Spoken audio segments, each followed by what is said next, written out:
дар ноҳияи мокшани вилояти Пензаи Русия як шаҳрванди 26-солаи Тоҷикистонро бо ҷурми қасди пора додан ба корманди пулис бо қарори додгоҳ 200 000 рубл ҷарима бастанд. хадамоти матбуоти раёсати тафтишоти вилояти Пенза рӯзи 7 июн хабар дод ки ҳукми муҳоҷири тоҷик аллакай ба иҷро даромадааст. бар асоси фарзияи тафтишот ки додгоҳ низ аз он пуштибонӣ кард, як корманди пулиси ноҳияи Мокшан рӯзи 4 феврали соли 2021 мағозаи марбут ба як шаҳрванди Тоҷикистонро дар шаҳри Мокшан тафтиш карда, бори дуюм ҳолати дар ин мағоза фурӯхтани маҳсулоти контрафакт, яъне ҳамчун маҳсулоти ширкатҳо ва брендҳои машҳур фурӯхтани молҳои қалбакиро ошкор кардааст.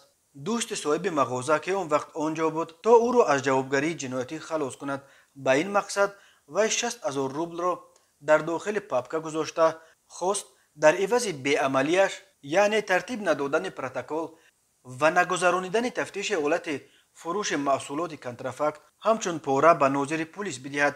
нозири пулис аз гирифтани пора даст кашид, гуфта мешавад дар иттилоия. дар робита ба ин ҳодиса нисбат ба шаҳрванди Тоҷикистон бар асоси қисми 3 моддаи 291 кодекси ҷиноятии Русия бо иттиҳоми қасдан додани пора ба мансабдор барои беамалии ғайриқонунӣ парвандаи ҷиноятӣ кушоданд.